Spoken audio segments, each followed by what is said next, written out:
Армысыздар, Норвегияда бір кезде перде ілуге тыйым салынғанын білесіз бе?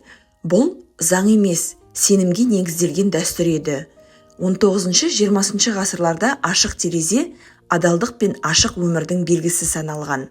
Ал пердені жауып қою қоғамға сенімсіздік деп қабылданған. Қазір де норвегтер терезені ашық ұстайды. Бірақ ешкім терезеге үңіліп қарамайды. Бұл олардың мәдениетінің бір бөлігі. Мүмкін Норвегияның табысының сыры да осы сенімде шығар.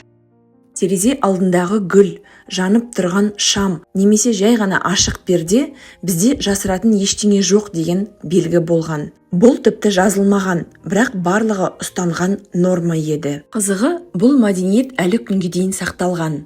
Қазір көшеде жүрсеңіз, көбінің терезесі ашық, бірақ ешкім барып әдейі қарамайды. Бұл өзара құрмет пен сенімнің белгісі. Шетелдіктер үшін мұндай ашықтық кейде түсініксіз, себебі олар қалайша мұнша сенуге болады деп таңғалады. Көп елде жабық перде жеке кеңістікті қорғау болып саналады, ал Норвегияда ашық терезе қоғамға деген сенім. Норвегияның мәдениетінде сенім үлкен рөл атқарады. Мүмкін дәл осы олардың қоғам ретінде табысқа жетуінің бір себебі шығар. Әрине, бүгінгі норвег үйлерінде перде бар, бірақ олар көбіне декор ретінде немесе күннің қатты жарығынан қорғану үшін ғана қолданылады. Үлкен жетістіктер уақ түйектерден басталады.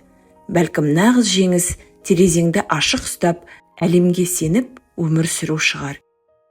Үлкен қоғамды қалыптастыратын осындай кішкентай мәдени әдеттеріміз көп болсын.